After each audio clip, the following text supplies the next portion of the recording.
Hanya orang pintar yang bisa memikirkannya. Membangun tempat berlindung dengan cara ini. Api besar langsung membakar ruangan satu kamar satu ruang. Di dalamnya tidak hanya dapat memenuhi kebutuhan hidup yang beragam, tetapi dinding luar yang kokoh juga dapat menahan angin dingin tingkat 10. Karena tempat berlindung sebelumnya terlalu dalam terkubur dan terlalu lembab, Debbie hanya bisa membawa anjingnya untuk mencari tempat lain. Kabut tebal tiba-tiba menghalangi jalan. Bahkan anjing di sampingnya juga agak bingung. Untuk menghindari cuaca ekstrim, mereka hanya bisa menuju tebing. Untungnya ada jalan keluar dari kesulitan. Debbie menemukan gua batu alam di bawah tebing. Ini sungguh anugerah baginya. Ruang di dalam gua sangat sempit, tapi setidaknya ada tempat berteduh dari angin dan hujan. Yang terpenting saat ini adalah membuat api untuk menghangatkan badan. Debbie segera memilih kayu kering ini sebagai bahan bakar, agar lebih mudah dibungkus dan dibawa pergi. Kita masih perlu menggunakan pisau potong hitam yang baru saja dibeli. Meskipun tangan saya merah karena kedinginan oleh salju, tapi Debiao sangat senang karena berhasil mendapatkan dengan harga 0 yuan.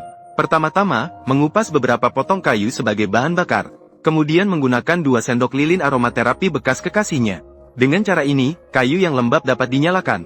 Seiring dengan api membesar perlahan-lahan, Debiao menyadari bahwa batu di atas mulai mengelupas. Maka ide briliannya melesat. Dengan tegas, menggunakan api besar untuk menembus gua batu. Dengan begitu, tempat ini dapat diubah menjadi sesuai untuk ditinggali. Debiao dengan cepat menumpuk kayu di dalamnya. Seiring dengan pemberian kayu bakar, gua mulai dipenuhi oleh asap. Namun kayu yang lembab tetap terlalu lambat terbakar. Debiao harus terus-menerus memasukkan bara panas ke dalamnya. Tanpa bakat khusus, dia menampilkan dirinya merokok asap kepada semua orang.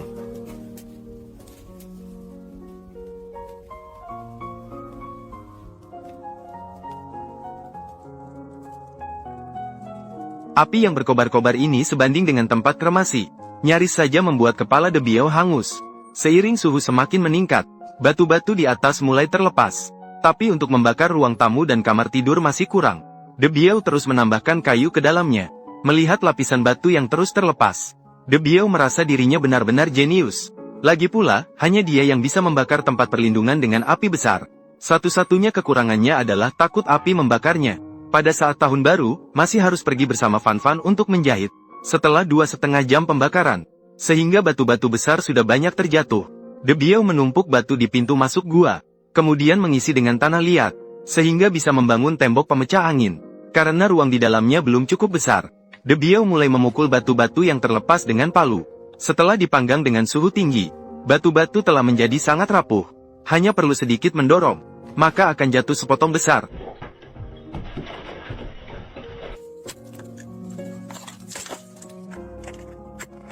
Untuk memudahkan membersihkan batu-batu kecil, Debiao mengeluarkan tong plastik peninggalan nenek moyangnya. Saat dia sibuk bekerja dengan semangat, jumlah salju saat ini penuh. Namun Debiao masih belum puas dengan ukurannya di dalam. Maka dia berani pergi ke gunung saat salju turun untuk mengumpulkan kayu. Cuaca dingin membuat pekerjaan menjadi sangat sulit. Namun dia tidak bisa menahan diri untuk berhenti sejenak, dan menikmati pemandangan yang spektakuler ini. Kemudian, Debiao melanjutkan memasukkan kayu ke dalam gua. Melakukan pemanggangan kedua di dalamnya. Sekarang gua di gunung sudah jauh lebih besar dari sebelumnya. Tetapi masih perlu menghilangkan batu-batu yang longgar di permukaan. Lagi pula, Debiao tidak ingin terlalu cepat beristirahat di dalam gua. Setelah selesai, dia menumpuk batu di pintu gua. Meskipun terlihat agak sederhana. Setelah selesai, dia membuat lagi satu pintu. Segera selesai membangun dinding terakhir. Setelah memulihkan energi positifnya, Debiao penuh semangat. Memanggang lagi satu tusukan akanara merah. Lalu Debiao memasak segelas air salju untuk dirinya sendiri. Lalu dia harus mengundang seluruh desa ke rumahnya untuk makan bersama. Lagi pula, tidak mudah untuk hidup tanpa harus membayar kredit rumah. Keesokan harinya, Debiao melanjutkan untuk memperluas lubang. Setelah makan malam, dia juga menenangkan anjing yang bosan. Mulai untuk mengisi kembali energinya. Lalu membuat beberapa telur dadar. Debiao menyalakan perapian. Melihat waktu sudah menjadi malam. Bekerja di lingkungan seperti ini juga merupakan suatu kenikmatan. Sampai terbentuk dinding luar. Lapis demi lapis, menumpuk tanah dan batu ke atas. Ini bisa menjadi lokasi perapian. Membentuk permukaan dinding lingkaran. Namun juga dapat mengalirkan udara segar ke dalamnya. Untuk membuat tinggalannya lebih nyaman. Debiasi menumpuk tanah dan batu untuk membuat permukaan tempat tidur. Dan menaruh alas yoga yang ditinggalkan oleh mantan pacarnya. Debiasi yang puas tidak tahan untuk mencoba tidur di atasnya. Nyaman. Kemudian Debiasi mengumpulkan banyak kayu. Bersiap-siap untuk musim dingin dengan mempersiapkan cukup. Dinding tebal melindunginya dari sebagian besar angin dingin. Setelah badai salju berlalu, Arno yang sedang berkemah terperangkap di gunung. Tanpa sengaja dia menemukan tebing gantung. Meskipun di luar sudah penuh dengan gumpalan es, untungnya ruang di dalamnya sangat luas. Untuk bisa bertahan di malam yang dingin, Arno harus segera meningkatkan gua gunungnya. Pohon-pohon besar ditiup angin ke lembah. Arno hanya bisa memotong satu persatu terlebih dahulu. Kemudian baru pindah kembali ke tebing curam. Berjalan di atas salju tebal sangatlah sulit. Dia hanya bisa menaruh kayu gelondongan di antara dua pohon terlebih dahulu. Mendapatkan sebuah platform yang menjorok ke depan. Tinggal di tempat yang begitu berbahaya, apa ada nyawa? Harus membersihkan es yang menempel sebelum membangun. Cuaca di sini sangat buruk. Masih bekerja sebentar saja, Arno membeku seperti gadis kecil berusia 18 tahun. Setelah merundingkan rencana renovasi dengan Xiao Zi, barulah dia mulai membersihkan batu-batu yang berantakan di tanah.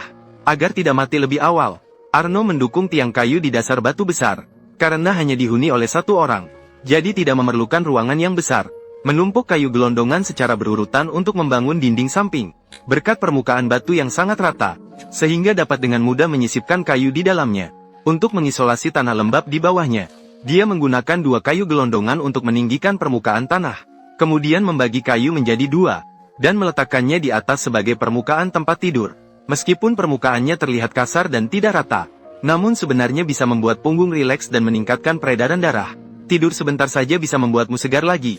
Kemudian Arno melanjutkan dengan menggunakan tiang kayu untuk menopang, mendirikan kerangka dinding perkemahan, agar tempat berlindung bisa lebih hangat. Dia pergi ke tepi sungai untuk mengumpulkan tanah lembab, lalu meratakannya menjadi bentuk yang bisa dimakan. Di tempat yang telah disiapkan, dengan menggunakan batu dan tanah liat, pertama-tama membangun struktur utama perapian, kemudian melanjutkan menumpuk ke atas, hingga lubang asapnya membentang keluar gua. Tanah liat sulit untuk mengering pada cuaca dingin, sehingga perlu dijemur di atas obor terlebih dahulu untuk dikeringkan dari dalam. Karena batu yang dibersihkan sudah habis, Arno harus kembali ke sungai kecil untuk mengumpulkan lagi. Penggunaan material secara boros membuatnya kehilangan kendali. Meskipun bentuk batuannya tidak merata, namun asalkan mahir menguasai rumus perkalian, dinding luar yang dibangun akan rapi dan kokoh. Untuk menghindari tinggal di dalamnya terlalu tertekan, dia juga menyediakan jendela. Tanpa disadari, semua kayu kering di sekitarnya sudah dia bersihkan. Untungnya tempat di mana Arno berada tidak ada paket mesin jahit, sehingga dia bisa bebas berekspresi. Dia dengan cekatan membuat rangka kayu, dan membelah kayu dari tengahnya. Dengan begitu dia bisa membuat pintu kayu yang kokoh. Setelah memastikan ukurannya tepat, kemudian memasang kunci pintu dari luar. Dengan begitu tinggal di dalamnya akan terasa lebih aman. Pembuatan jendela juga sama rapi. Sekarang Arno akhirnya memiliki tempat berteduh. Terlihatnya, Sao Bao juga sangat puas. Agar bisa memiliki jalan pulang yang aman, dia menggali tangga di depan, dan meletakkan batu pijakan anti-selip. Tentang tempat memasak, dia memilih untuk membangun di luar. Karena istrinya ingin mencari makanan liar, bakar-bakarannya harus dimakan di luar. Untuk kemudahan, dia membuat tempat untuk menikmati minuman di bawah bulan. Dia menggali lubang di sebelahnya. Kemudian, dia memanjangkan bagian bawah kayu. Setelah itu, dia memasukkan dua tiang kayu di bagian atas dan bawah. Kemudian, dia menyusun kerangka kursi. Selanjutnya, dia memotong kayu menjadi pendek, digunakan untuk meratakan permukaan kursi. Dengan kursi yang dibuat sesuai ukuran, maka tidak lengkap tanpa meja kayu yang rapi. Mengingat kebiasaan sleepwalkingnya di malam hari, Arno masih memasang pagar di teras. Terakhir, dia menaburkan daun kering, untuk menambahkan nuansa perlindungan. Sibuk sepanjang hari, perut bir Arno sudah kering lapar. Dia segera membakar daging tulang yang lebih besar dari wajahnya, ditambahkan dengan beberapa sosis liar. Siapa yang bisa memberitahuku? Apakah sate panggang di utara memang sebesar itu? Setiap potongannya dibakar sampai renyah di luar dan empuk di dalam. Kalau sekarang bisa minum lagi satu gelas sirup.